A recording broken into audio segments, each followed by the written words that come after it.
everybody, Lord Tremendous here. Got another battle report here for you. I know y'all have been looking forward to this one. It's a 2,500 point battle versus the new Dwarf Army book.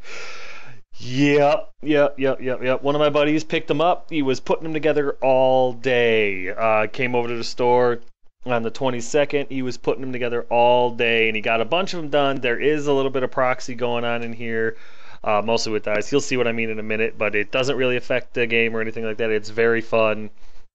So sit back, relax, and get ready to watch Lord Tremendous of the Warriors of Chaos versus King Alcoholic of the Dwarves, because, you know, they drink a lot and stuff. And I think my opponent might have been a little buzzed. There was Mardi Gras parades going on, and he may have gotten a little bit of coke inside of his rum. I'm just saying.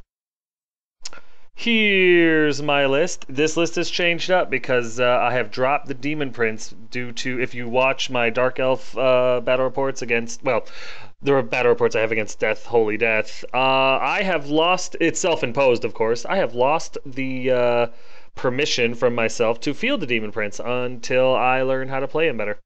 So I have taken some advice from some of the subscribers, listeners. You're probably listening right now. If so, thanks. But some people have offered, or have suggested anyway, that I use a Sorcerer Lord. And it got into my head. A little seed was planted in my brain. And after extensive surgery, it was removed. So whoever did that, stop it. It hurts. But during the recovery from the surgery, I was like, hey, you know what? Maybe I should try a Sorcerer Lord. So I am. So, as my general now, I have a Sorcerer Lord, Lord Tremendous. Because I can do that. I can name him whatever I want. His name is Lord Tremendous. You don't like it? Well, you can't stop me. Ha! Excuse me. But he's got the Mark of Tzeentch. He's a level 4 wizard. He's on a disc. He's got the Enchanted Shield because I want him to have a 1-up armor save. He's got the Staff of Sorcery because I'm not going to take the Chaos Familiar because, to be perfectly honest with you, I don't want 5 spells from the Lord of Tzeentch. I just don't see the purpose of it. And having +5 to Dispel is awesome. Which I've learned after playing against Death, Holy Death. He's got the Talisman of Preservation because, duh, that's why. The Third Eye of Tzeentch for the same reason as he's got the Talisman of Preservation. And he's got Flaming Breath. Not that I intend to throw this guy into combat all that often, but having the Flamethrower template going across, I don't know, a bunch of elves or a bunch of dwarves or a bunch of anything that's toughness 3 or 4 is pretty friggin' good. Plus, you know, Flaming Breath. I like it. And of course, like I've already said, he uses Lord of Tzeentch. My hero choices are pretty much the same. I have my exalted hero, Lady Elizabeth. She's still got the Mark of Tzeentch. She's still on a Chaos Deed. She's still got my BSB. She still wields her halberd. And she's got the Helm of Many Eyes, the Dawnstone, and I give her Poisonous Slime because when she hits at Strength 6, when she hits with a 6, blah, blah, I want it to stick. I'm really tired of rolling 1s. I have a Chaos Sorcerer, Cull, the Flame Warper. He's a level 2 wizard. He's on his demonic mount, Selvis. I've got a Charm Shield, Skellicatom, Talisman of Endurance, and a Laura Fire on him. And I want the Laura Fire because his job is just to cause damage. No more subtlety, no more intelligent design. Just, if I can get my big Fireball spell off, I can get my big Fireball spell off. And after this game, well, I'll get to that later. Anyway, and then I've got my Exalted Hero. Some of you will be happy to see him back. Some of you won't. Berserk is back. He's got the Mark of Corn. He's got an extra hand weapon, Dragon Helm, Seed of Rebirth to give him a 6-up regen. I figure if he got flaming attacks, awesome. He's got the Dragon Helm. And I wanted to give him just a little something. I couldn't afford the 6-up ward. The regen is just as good, especially when you have the Dragon Helm. And he gave him Scaled Skin. So he's got a 6x4, 3, 2-up. And with the Dragon Helm, it becomes a 1-up armor save, 6-up regen. So that's kind of cool. My core choices are 5 Chaos Warhounds. I've got 20 Chaos Warriors, the Children of Tzeentch. They've got the Mark of Tzeentch, full command, hand weapon, shield, and the Banner of Eternal Flame. And I've got a unit of 17 Chaos Warriors, Blood Tide, with the Mark of Corn, full command, halberds, and a Banner of Rage. My special choices consist of 5 Chaos Knights, Elizabeth's Honor Guard, with the Mark of Tzeentch, full command and sorcereless weapons, and a standard discipline. I've still got my War Shrine, the Bringer of Change, who's got the Mark of Tzeentch. And of course, the one, the only, my Mutalith Vortex.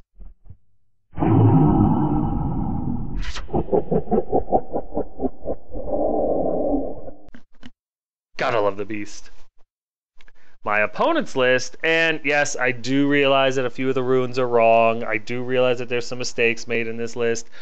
Who cares? It was fun. It was his first list. We were both excited. Like I said, he was working on putting this army together the whole day. Finally got it done to a usable level, and so we played. And if the list was a little screwed up, well, you know what? We were only playing for $4,000, and I accept checks made of rubber. Anyway, his general was a dwarf lord with the rune of fortitude, the rune of might, the rune of stone, and the rune of the furnace. I believe he also had a shield, but I think maybe he forgot to put it in his list. I'm almost positive he had one, so that's why I put it in there. His hero choices were a runesmith with a great weapon, the rune of spell breaking ×2, and when I put stuff like that ×2, ×3, or whatever, that is just to let you know that he took it twice, so he's got multiples of those runes. I know, it's pretty simple, I probably didn't need to explain it, but I do just in case. He also had the rune of furnace and a rune of stone. He also had a Thane, who was his BSB, with a great weapon, the rune of furnace and a rune of stone. His core choices consisted of 40 dwarf warriors with full command and shields, and then 2 units of thunderers with musicians and shields. His special choice consists of a unit of 18 hammers with full command and shields. I think he threw the shields on them in case I was going to shoot at him. I don't know why he put the shields on him. You can't use them with the great weapons in close combat, so I'm beside myself. I don't know. His unit champion got the rune of might, and his banner had 2 runes of slowness and the ancestor rune on it.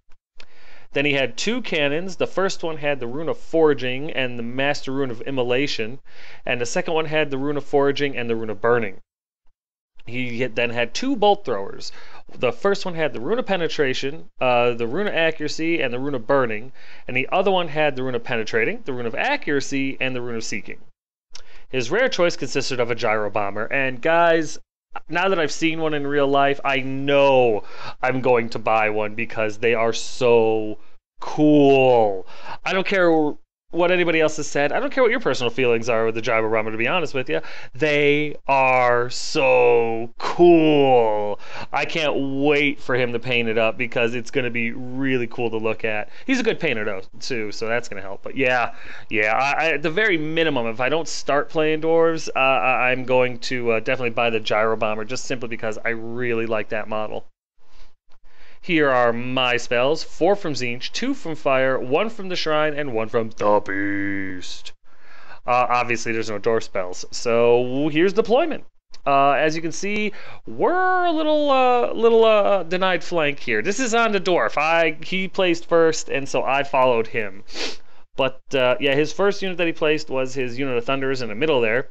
So I put my dogs down behind in the grass because honestly I didn't know what I was going to do with my warhounds, so I left them in the forest just as points denial. I thought maybe he would send his gyrocopter or his thunderers after it if my beast and cull decided to go somewhere else, but that was the reason I put the dogs back there in the forest. 30 points of points denial that are there, and maybe he goes after them, maybe he doesn't. The rest of his stuff being up on that hill, so I put all my stuff on the right side of the board, all my heavy hitters, my warriors, my caster, my war shrine, my knights, my BSP, everything was over there. I put the beast and cull on the left flank because they're both relatively fast, and I figured they could weather the shots from the thunderers, and everything else over on his, denied flank there will be worrying about the swarm of chaos coming down the pipe at him. Here's my opponent's center. Right there is a unit of Thunderers and his gyrocopter. And here's his left flank. From left to right, there's his huge unit of 40 Dwarf Warriors with hand weapon shield. His BSB is attached to that unit, and that's where the proxies come into play. He's got dice representing the other 39 models, or 31 models, I'm sorry, that are missing from the unit because he just didn't have time to put them together yet, and he may not own the models yet. I'm not 100% on that. On the hill, you can see the hammerers. He's got his general and his runesmith in there. He's also got 2 bolt throwers and 2 cannons on that hill. And on the far right there is his second unit of Thunderers with Musician. Here's my right flank. There's my Chaos Warriors, my Corn Warriors with Berserk attached. Right in the middle there is my Sorcerer Lord on a disc.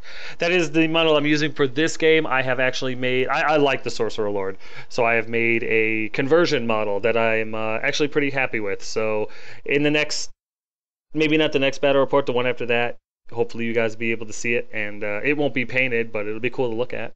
There's my Tzeentch War Shrine, which I'm loving, by the way.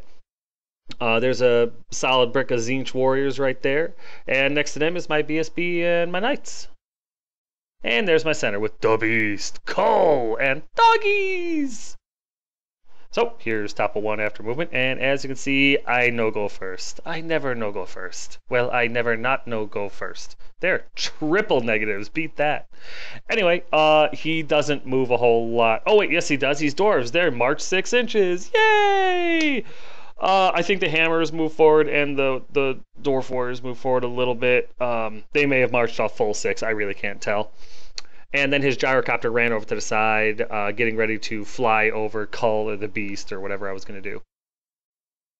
Nothing else happens. He missed with both of his cannons, and the bolt throwers, one failed to wound, the other one I was able to ward save because he shot at my sorcerer. The Thunderers, I think, may have killed a Chaos, a Corn Warrior. I'm not 100%, but the damage was so insignificant, I forgot to take a picture. So we go to bottom of one, and as you can see, not only there are a lot of people around watching, as you can see in the background, there's like 5 people back there. Only one is my opponent. But anyway, back to the table. I move forward. They're dwarves, they're shooting at me, I need to get a hold of them. But I don't want them to charge me because I know that they get that +1 strength on the charge. I'd rather him have a 5-up parry save with his dwarf warriors and strength 4 against my knights with 30 attacks coming at me. So I move up kind of semi-cautiously. I move up to the point where I think I could still make the charge, and he couldn't. Cull moves up to give the gyrocopter something to go over other than the Beast, and the Beast moves directly towards the Thunderers to try to deal with them. I was going to hit him with my spell. What I screw up here with is I don't realize that by moving him forward as much as I did, that the bolt throwers and the cannons have shots at him. Stupid on my part, but you'll see how that works out. During the magic phase, the Beast is able to get his spell off on the Thunderers and ends up taking out 2 of them, and he gives them +1 weapon skill and -1 toughness, which is pretty cool, actually. Nothing else happens, so we go to top of 2 after movement, and as you can see, the gyrocopter flies over Cull, and the dwarves back up slightly, which I honestly didn't see coming. I should have, I know I should have, but I didn't. So they move back a little bit, making it so that charging is going to be more difficult, but I'm still pretty confident that I can make it with at least the Knights. That's really what I was hoping for. When his gyrocopter flew over Cull, he dropped the bomb and it scattered like 8 inches to where you see now. It actually clipped him. It does wound. I'm able to roll a 6 to wound, but he makes his 5-up armor save because it's only -1. So how funny is that? The gyro bomber almost blows it. Oh, almost does a wound to itself, which I thought was kind of funny. During the shooting phase, we realized that after the game, his gyro bomber never should have shot because it marched, and they can't march and shoot. It's just, they're not fast cav. Sorry, dwarves, you're not fast cav. That's what you get for not wanting any cavalry or mounts or anything like that, suckers. But yeah, they shoot at my dogs, and even through the forest and everything like that, he's able to pick one off, but it's not enough for a panic check, which is good, because I probably would have failed it. But they're also doing their job. They're distracting the gyrocopter, which is very good. I'd rather him shoot at my dogs than my beast or my sorcerer on a demonic mount.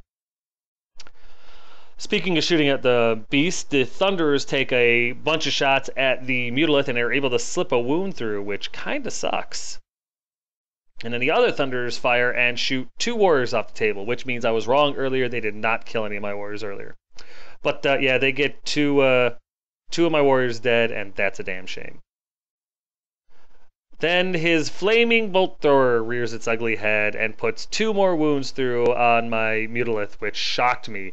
Luckily, when his other bolt thrower fired at me, he rolled a 1 to hit, and thank the gods for that. Thank you, Tzeentch. Thank you so much. So after all that, we go to bottom of 2 after movement, and I charge. I charge everywhere. Cull and the Mutalith make it into the Thunderers. They stand and shoot at Cull, but he's able to make all of his saves no problem. However, my knights, my warriors, and my corn warriors all fail their charges. My knights charge the hammers and miss. The warriors charge the other warriors and miss. The corn warriors charge the thunderers, and they needed a 10. I mean, I was a really long charge. I had no business charging them with needing a 10, but I'm a gambler, and so I gambled and I paid for it. I ended up rolling a 9, so I almost had it. We actually measured it when I rolled a 9. I was like, ooh, but no, I missed it by a solid ½ inch. So damn. But yeah, the corn warriors take a lot of damage. I think they lose 3 or 4 more for their trouble, and they fail their charge. There's a better picture of Cull and the Mulith making it into the Thunderers. And there's a better picture of my entire army failing its charge on the right flank there, because yes, that's why. Although you do see, I'm sorry, I forgot to mention this, my Sorcerer Lord does end up getting into that little gap between the hammers and the thunderers, which is good because I'm going to get him into that damn, what's it called, that hill, that War Machine hill over there, and start taking out War Machines, or at least stopping them from shooting, which I'm very happy about.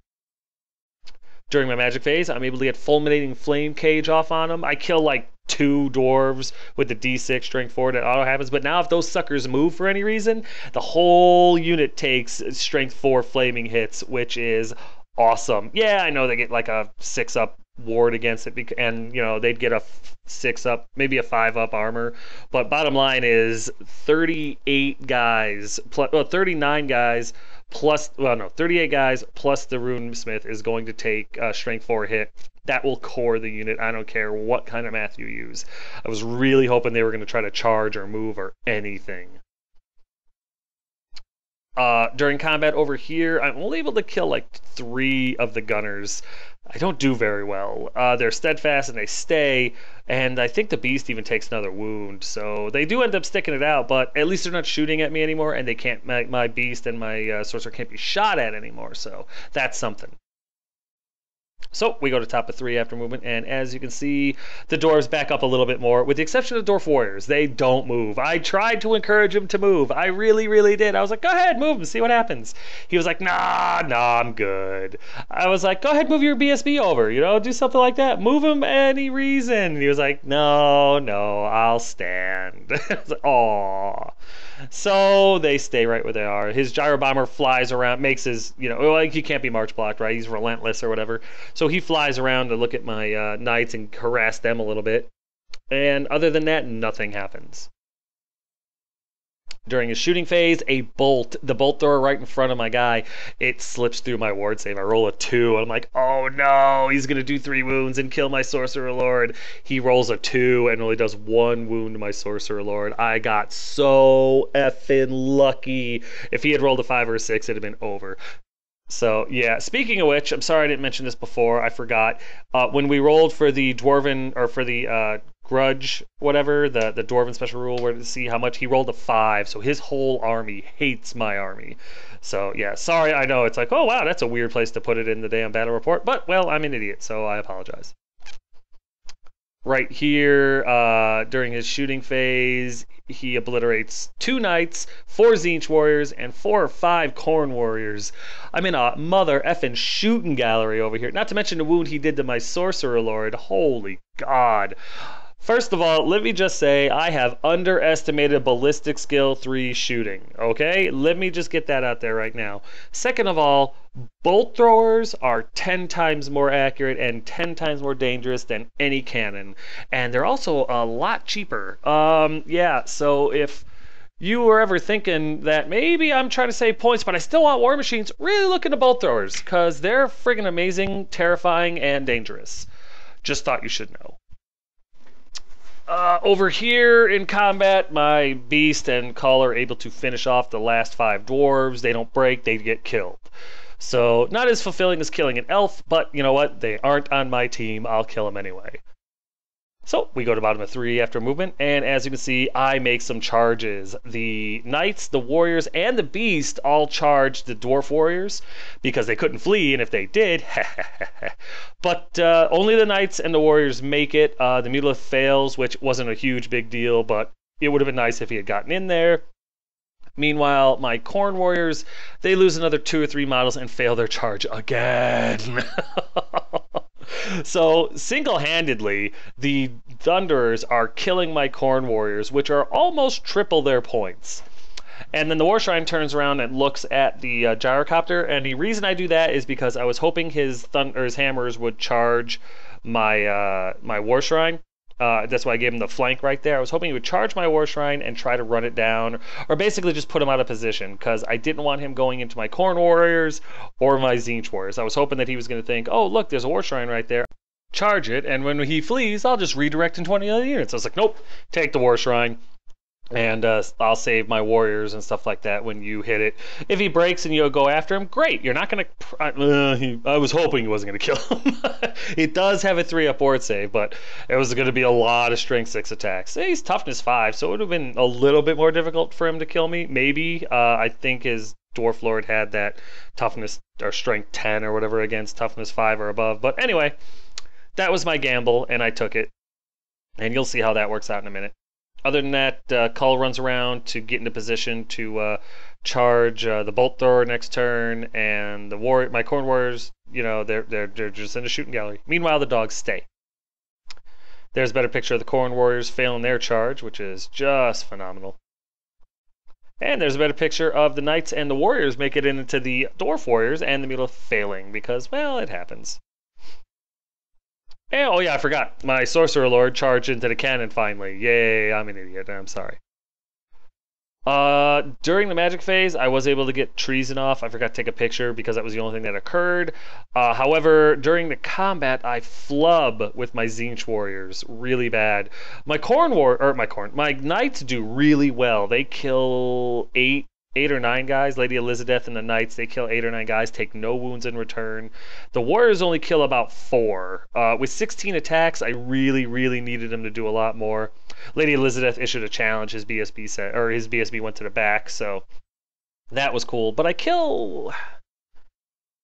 oh gosh, 8 or 9 warriors, and I lose 5 warriors in return. I do end up winning, but he's steadfast. He's got 3 ranks to my 2, so they stay. And now the hammers are right there. I was expecting to do at least 6 wounds to these guys. You know, with the warriors and the knights were supposed to do really well. I needed them to do average, and they didn't do average at all.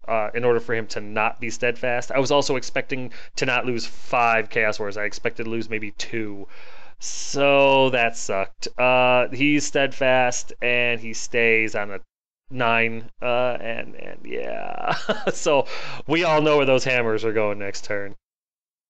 Over here, my Sorcerer Lord is only able to do 1 wound to the unit, or to the cannon's crew, which sucks. He doesn't lose anything, but you know, with a leadership 10 rerollable to stick around, he sticks, no problem. So we go to top of 4 after movement. And yeah, lo and behold, the hammers make it into this flank of the Tzeentch Warriors, and his gyrocopter flies over my War Shrine and drops the bomb, and it goes way off course and doesn't hit anything. And it stands in front of the Corn Warriors and looks at him because I think he's going to try to shoot with them. Other than that, everything's either dead or in combat. Or, you know, not doing anything. There's a better picture of the hammers slamming into the flank of my Tzeentch Warriors, which is poop. And during his shooting phase, he kills another couple of Corn Warriors with the Thunderers, which is, you know, I'm like, that sucks that the Corn Warriors got obliterated by a 140-point unit. But if I could just get these guys into combat with them, I'm good. I'm good to go. I will kill. If Berserk just gets into combat with them, I can kill off the Thunderers, get the points, and maybe, hopefully, keep the points from the Corn Warriors away from them. I didn't know what else to do. During his shooting phase, he also gets a cannonball through on my War Shrine. It bounces right through him, and the one that's not in combat, obviously, and it does 3 wounds, which was close. I was really nervous about that. Everything else I'm able to ward save. So then we go into combat, and it is effing vicious. The Tzeentch Warriors, although there's a lot of them dead, but that's to be expected, all things considered, they do really, really well as the Knights and everything like that. I end up killing 12 or 13 Dwarves altogether. Yeah, I kill 12 Warriors, and I kill 1 Hammerer. I lose 7 Warriors, which is actually pretty good considering. And I lose a Knight, which is really not good considering, but whatever. With his charge, flank, 2 ranks, all that other good stuff, he loses this combat because I just did so many wounds to the warriors. Like I said, I killed 12 warriors and I did 1 to the hammers for a total of 13 combat res. Plus I have 2 banners for a total of 15. He charged 2 ranks and 10, 11 wounds or whatever. He loses by 2 or 3. It's not much, but he's steadfast. But keep in mind, his warriors still have treason on them. So he rolls it, and the warriors roll an 11. And with treason, he can't use a general's leadership. He can't use the BSB, so he doesn't get to reroll anyway for the BSB, so they break. The knights are able to pursue, and they miss them by an inch. The dwarves actually outran Chaos Knights, which is really funny if you think about it. But I got them because it's my turn next, and the dwarves are going to flee off the table. That's a ton of points. Since I win this combat, my remaining 4 Tzeentch warriors turn to face the hammerers. I know they're dead, you know they're dead, but damn it, at least they're going to see their enemy face on. Oh man, was that lucky. Thank you, treason. Oh wow, that was so cool that happened. Just so cool. And it was all thanks to treason. Thank you, Lord Tzeentch. Thank you. During combat over here, my Sorcerer Lord shows that he's a magicker, not a fighter. He kills 1 more guy, and of course they make their break check and stand at stubborn 10, but, well, whatever, rerolling 10s. And, yeah, they stick it out, no problem. So, we go to bottom of 4 after movement, and as you can see, there's been some. Look who finally got into combat. The, Berserk and the 1 surviving Khorne Warrior, because when I charge, they stand and shoot, and they killed the unit champion. So I've got the Standard Bearer, and I've got my, what's it called? I've got Berserk left. But it gets into the unit, and that's 9 solid attacks coming at him. I feel pretty good about that. Meanwhile, Kull charges the Bolt Thrower, and my Knights charge the doors off the table. They end up off the table. My War Shrine turns to face the flank the hammers, because I'm toying with throwing them in there. The Mutalith moves up just a little bit, because I'm worried about the warriors breaking and the hammers overrunning into the Mutalith. So I kind of keep him back a little bit. He's within 18 of the closest cannon to him, though, so that at least gives him something to throw a spell at. There's a better picture of the Khorne Warrior and Berserk making it into the Thunderers. They finally made it. It took 16 guys, 17 guys, something like that. 16 guys had to die in order to make it. But damn it, the Standard Bearer and Berserk made it in, and that's all that counts. And there's a better picture of Kull slamming into the Bolt Thrower, which is awesome. And as well as that's where the Knights ended up after they charged the remaining Dwarf Warriors off the table.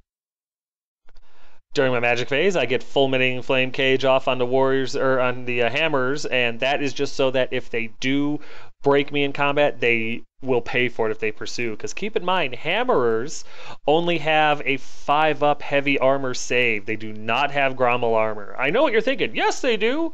Go look. I'll wait. Yeah, you back? Yeah.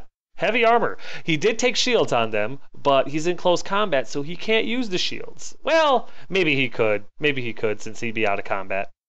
I'm going to say that he could. And if I'm wrong, say it in the comments section. I don't mind. But yeah, that's what would have happened there. The fulminating flame cage was just there so that if he did pursue my warriors, he paid for it.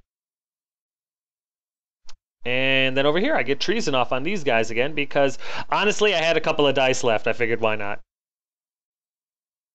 The Beast is able to get his spell off. I kind of saved it to the end because I kind of forgot.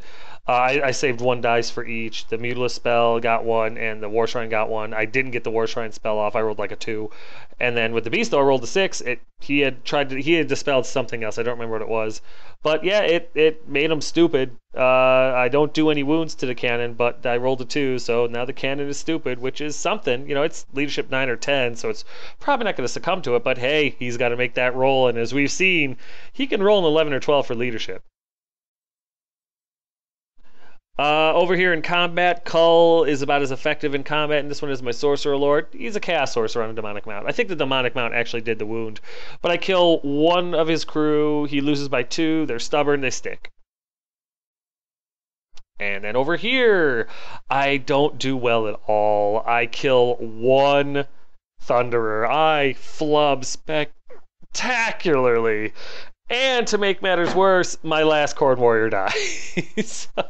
However, I charged and did a wound to his wound. He doesn't have a banner, he doesn't have a rank anymore, so I win by 1. And thank you, Treason, he rolls a 10. And he flees, and Berserk catches him, and that's where he ends up. How crazy is that? He was like, oh good, my general's right there. I was like, doesn't matter, I have Treason on that unit. And he was like, oh no, and I was like, oh yeah. And then Kool-Aid came in and all of our thirsts were quenched. But yeah, what ended up happening is they break and Berserk runs them down, or they run off the table. I think they run off the table, actually, now that I think about it. But either way, they're dead for the terms of the game, because I don't take prisoners. And so, yes, Berserk gets the final laugh against the Thunderers, who were friggin' crack shots. Thunderers are awesome. Over here in combat, I kill 2 hammers, and I lose 3 warriors. I've got my standard guy left. He needed a 4 to stay, and he actually rolls it. I was very proud of him. So he sticks it out. The hammers go nowhere. So we go to top of 5 after movement, and you're looking at it. Everything of his is either dead or a war machine or in combat, with the exception of Gyrocopter, who flew over Berserk, but the template went way off the table. He moved, it was like 8 inches directly to the right of Berserk, so it went way off the table. So it was a miss. We go straight into combat because he's got, yeah, I mean, shooting is irrelevant. He shoots at the War Shrine again, but I'm able to ward save both of them. During the combat, though, my remaining Tzeentch warrior flubs, and he gets pulverized for his trouble, which, you know what, I'm not even complaining. I did flub with him in the initial combat against the Dwarf warriors in that first combat, but you know what, he held strong. They killed some hammers. They were able to help break the Dwarf warriors, which I'm sure was more expensive than that unit, so I'm okay with it. I'm okay with it. The Tzeentch Warriors did well, and now the mighty hero, the one survivor with a banner, he's laid to rest by the hammers. And by laid to rest, I mean ground into the friggin' ground like a nail, so whichever. Over here, Kull is actually able to finish off the last 2 crew. He gets through their armor and everything and kills them, and stands triumphantly looking at the cannon going, oh, I'm going to get you, squirrely mouth. So we go to bottom of 5 after movement, and you're looking at it. The knights come back on the table, and they just kind of hang out there because I didn't want the hammers charging them, because that would suck. Kull charges the cannon. Berserk, who I toyed with charging the, what's it called?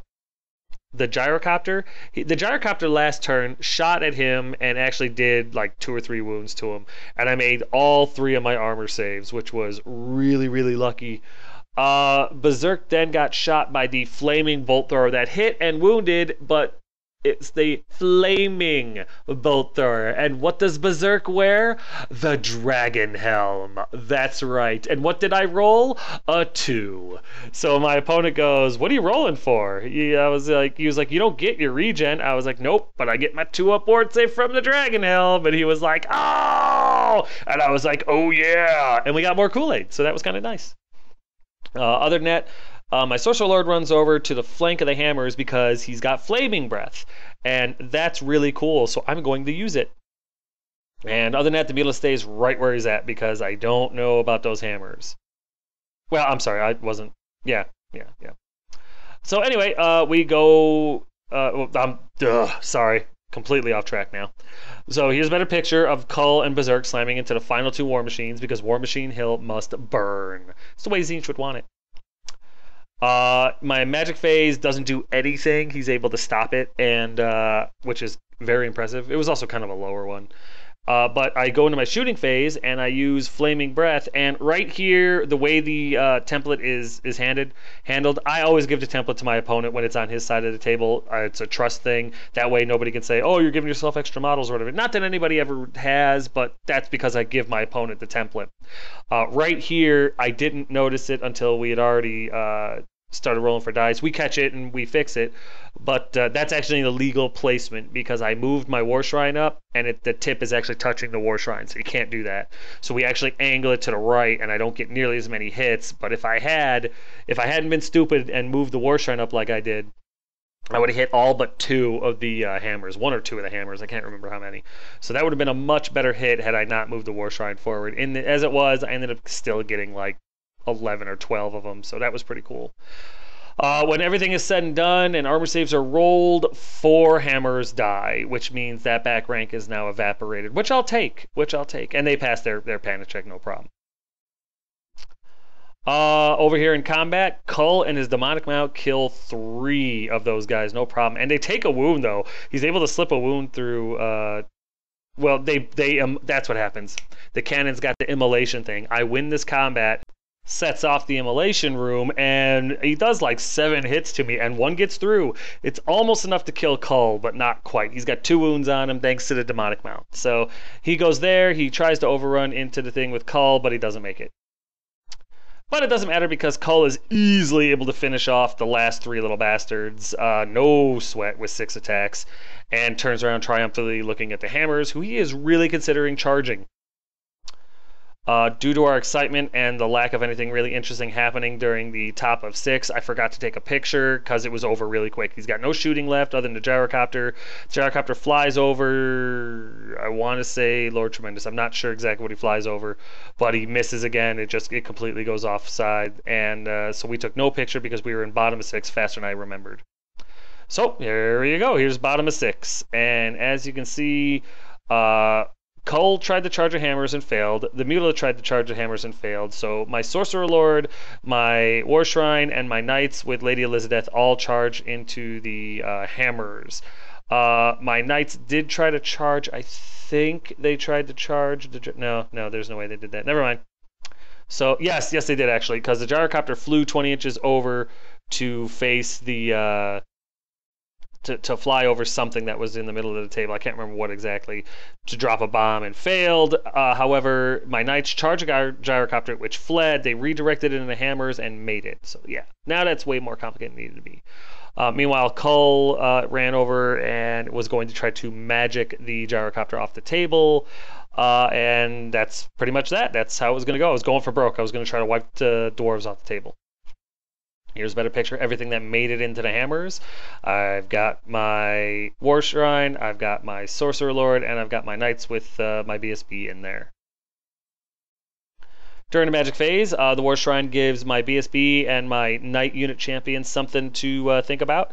Gives my unit champion +1 attack, and gives my BSB +1 weapon skill, which is awesome. I was hoping for a Demon Prince, but it really wouldn't have mattered actually, so I was hoping for anything but a Demon Prince actually. During the magic phase, I'm also able to get Treason of Tzeentch off on this unit, which is good because now they have to use the lowest leadership, which I think at worst is a 9, and they can't use the BSB, but it's already dead. So really, it was just I was screwing around, but I threw 3 dice at it, and I ended up irresistible forcing it. The miscast 9.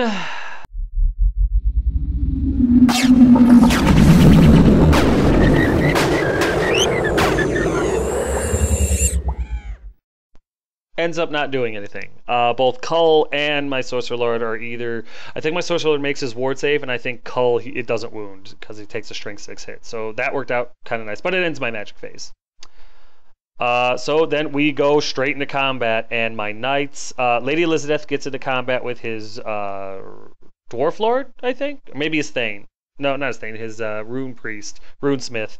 Something like that. Something accepts a challenge. She doesn't kill it. It does take a wound. She doesn't take anything for her trouble. But yeah, my War Shrine takes a wound, and we kill all but 3 of the hammers. His Runesmith and his Lord survive. And they're stubborn 9 or something like that, and they make it because he's got the Ancestor Rune on this unit. So he rolls 1 dice once per game, and whatever that roll is what he needed in order to stay. And he needed like a 9 to stay, so he rolled a d6, rolled a 1. So yeah, short of him needing negatives to stand, he rolled a 1, and so he stayed. So yeah, that's the end of the game right there. As you can see, the gyrocopter, 3 hammers, a Runesmith, and his Dwarf Lord survived. So... Oh, it was a good game. A very, very good game. But you know what? We'll get to the recap in a minute, because right now it's time for a quick timeout.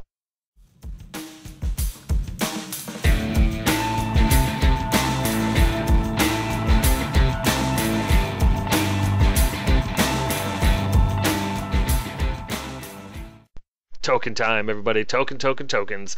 Check them out. All the tokens you could need for anything that you could possibly play. Warhammer 40k, Infinity, Magic the Gathering, Yu-Gi-Oh, Pokemon, Infinity, Malifaux, whatever you need tokens for, Token Gal can make the tokens.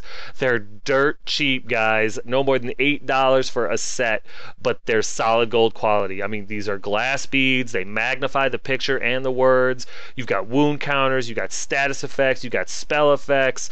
+1 toughness, -1 strength. You know, whatever you need. She's got all the magic lores. She's got everything you need for any system that you play. She's got a email address you can send and be like, hey, I'm looking for this. And now she has a website. It's there at the bottom. I'm not going to bother reading it off because if you can't read, what the hell are you doing on the internet? Just seriously, though, check her out. Check out her website. Order yourself some tokens. It's totally worth it. You won't regret it.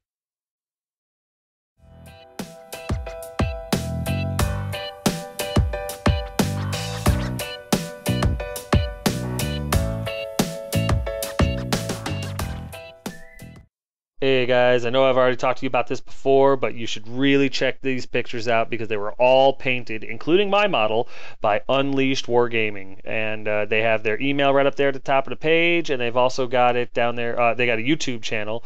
He's working on a website. It's not quite ready yet, but yeah, really, if you get a chance, check these guys out. If you're looking for someone to paint your stuff real good, seriously, check these guys out. Go to his, send him an email, check out his YouTube page. It's really worth your time. It's a phenomenal job. It's quick, it's painless. You don't have to worry about painting your stuff. And soon I'll be running a model that these guys painted for me, and I'm very excited about that. But check out these pictures. Give this guy an email. Check him out on YouTube. Get your models painted by him if you can. It's totally worth it. And tell him Tremendous sent you. So yeah, it was a victory for Lord Tremendous. It was a good one too. I was really concerned. Treason really pulled my butt out of the fire in this one. Gave me those dwarf warriors because it stopped him from getting a reroll, and it stopped him from using the general's leadership, which, I mean, he rolled an 11, so it is what it is, but that was huge. That was pivotal. And then Berserk getting those Thunders to run with Treason, that was nice. That was a nice extra 100 and some points when I needed it. Allowed him to get into the War Machine Hill and stuff, soak up some attention from the Gyro Bomber. It was fun. It was cool. I ended up losing my Khorne and Tzeentch warriors. Everything else survived. The Dwarves lost their War Machines, their BSB, their Dwarf warriors, and both units of Thunders. It was one hell of a game. My opponent getting hatred of my entire army was rough. You wouldn't think that dwarves getting to re-roll hits would be that big of a deal, you know, for Chaos Warriors or anything like that, but oh my god, this game makes me glad I no longer play Orcs and Goblins, because wow, if you had to face that, I would rather face the always striking first Witch Elves and stuff like that than dwarves that hate me again. They just hit so hard. Oh, it's fun though. It is a lot of fun. I'm really liking the new dwarf book. They're very cool the way they play now. The shield wall, the resolute, the relentless. Although I still say relentless is kind of, you know, redundant, but whatever. I really did like that. It makes them a lot tougher. I mean, there's fewer models on the table now for the dwarves than I'm used to seeing, but they're so much better now. So yeah, especially in that first round of combat, they really shine. I won't lie to you guys. I'm really thinking of picking them up as my second army. The gyrocopter, now that I've seen one in real life, I'm very impressed with it. I'm thinking a couple of gyro bombers, I should say. I'm sorry, I haven't seen a gyrocopter. But I'm thinking a couple of gyro bombers, or maybe just one. And then Longbeards, some hammers, and maybe some slayers. I don't know.